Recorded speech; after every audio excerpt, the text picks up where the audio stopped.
What's going on, everyone? Tonight we're going to start the first video covering Dragon Ball's original villain, Tai Pao Pao, or as Western fans have grown to know him, Mercenary Tao. Tao will also be spinning off the beginning of the villain series. Tao first came on the scene and challenged Goku like no one has before.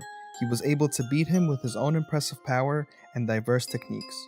And he was also the first villain to unsympathetically kill one of Goku's friends, Bora. No wonder this character is Earth's most dangerous assassin. From these early scenes, Tao can easily be compared with the likes of Piccolo Daimao, early Dragon Ball Z Vegeta, even Frieza and Majin Buu.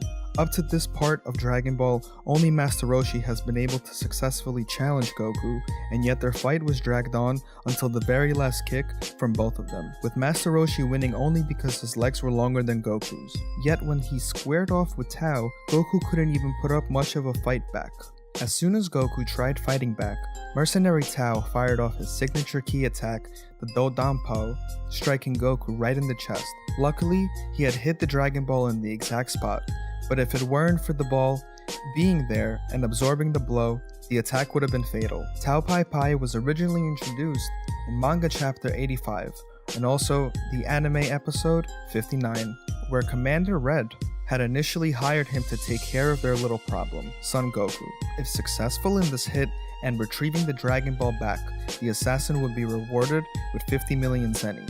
Just a small price to pay when dealing with a meddling kid like Goku, right? But up until this point, Tao has built up his reputation on at least 20 years of experience and expertise. But we were first shown his potential and fighting power even before his fight with Goku. Commander Red would punish General Blue for his defeat to Goku by having him to fight Tao Pai Pai. Tao would further boaster that he would beat him without using either his hands or his legs. And unbelievably so, Tao did just that, striking Blue right in his temple with his tongue and taking him out. The assassin then proceeded to find Goku, and the events unfold as I earlier explained. Later on in Dragon Ball, we find out that Tai Pao Pao is the Crane Hermit's younger brother, and it was pre-assumed that the two had created the Crane fighting style and as well as established the Crane school together. Yet Tao was the superior fighter of the two and chose his path of killing as a more calmer yet prosperous lifestyle,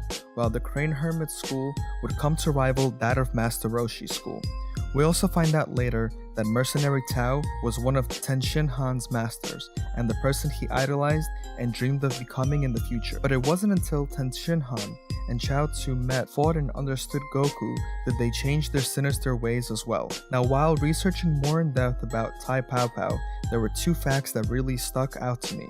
The first one being that he was born in age 459, while his fight with Goku happened in age 750, making him 291 years old by the time of the fight. Now comment below how you think Tai Pao Pao was able to live for so long, and how he was able to be in such great physical shape too. And the second fact was during an interview back in June 2014. Toriyama was asked, how did Mr. Satan train to become stronger? Did he have someone like a martial arts master? Toriyama replied saying, when Mr. Satan was young, he attended a fighting dojo called Satan Castle. Through a combination of desired power and good luck, his rival opponent would have either food poisoning, for instance. He would quickly become the world champion and was called Mr. Satan after the name of the dojo. One day at a bar in South City, Satan and his martial arts master made the mistake of making fun of Tao Pai Pai's hairstyle. His master was killed and Satan was heavily injured. From then on, Mr. Satan solemnly swore never to fight anyone whose true identity he didn't know, or anyone who seemed crazy strong. This was the event that shaped Mr. Satan into the quote-unquote martial artist he is today. From those who never knew this, comment below on your thoughts about the small backstory of Tao and Mr. Satan, and for those who did know it, tell me your thoughts about it as well. Did Mr. Satan make more sense to you now as a character? Did you also know that Tao and Roshi are one of the oldest martial artists in Dragon Ball, yet they don't know how to fly? Tao instead would use a log, throwing it into the direction that he needs to go and jumping toward that log, and now he would be riding it. And if that wasn't ridiculous enough, apparently Tao travels over 2,000 kilometers per half hour with this method of transportation. Now fast forwarding 3 days after Goku's near-death fight with Tao, he was now ready to take him on after training with Master Korin and climbing up Korin's tower. During the fight, Goku proved to be the superior one to Tao now, as Tao couldn't even land a single blow on him. Admitting that Goku was too strong for him, he decided to also climb up Korin's tower for the sacred water that helped Goku so much. Tao reaches the top of Korin's tower, which by the way, he would be the third to ever do this, behind both Goku and Master Roshi. Upon meeting Korin, he asks for the sacred water, but Korin knows that Tao is an evil, merciless assassin, and after, he tricks him once more by making him believe that he has improved so that he can leave. Korin would even send him down the dark Nimbus cloud so he could negate all the benefits Tao would have gained by climbing up the tower. Closer to the ground now, Tao spots Goku and challenges him to another fight, but once again, he's no match for Goku, so he pretends to give up, and instead, while Goku doesn't notice, he throws a grenade and jumps up really high in the air in order to avoid the explosion.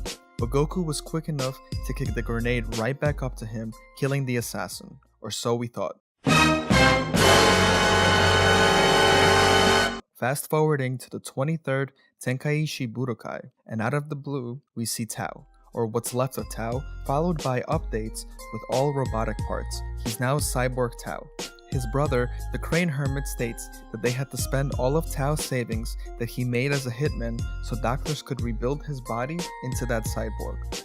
Now it's very unclear whether Tao became significantly stronger after all of these new additions were added, but from a weekly Shonen Jump, we know that during the 23rd World Tournament, Tao's power level 210. So if there was any power increase, it seemed to have been minuscule.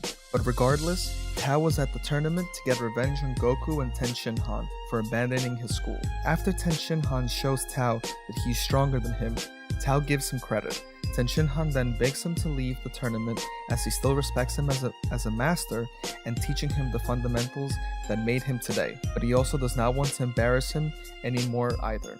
Since Tao never played fair, especially in the fights that he couldn't win, he resorts to using a concealed knife in his metal arm. He would then proceed to cut Tien's chest, and he would leave a scar there for the rest of his life. Even though he was disqualified at this point for using a weapon, he did not care about the tournament at that point. He was only there for revenge. Tien breaks the knife, so Tao now resorts to using the Super Dodon Wave, but Tien nullifies his attack. Ten Shin Han would then knock Tai Pao Pao out with one punch, carrying him back to the Crane Hermit, who would carry him away in utter disgrace. So we would never technically see Tao again, unless you want to consider the filler in Dragon Ball Z right before the beginning of the Cell games. But that's filler, so who really wants to see that?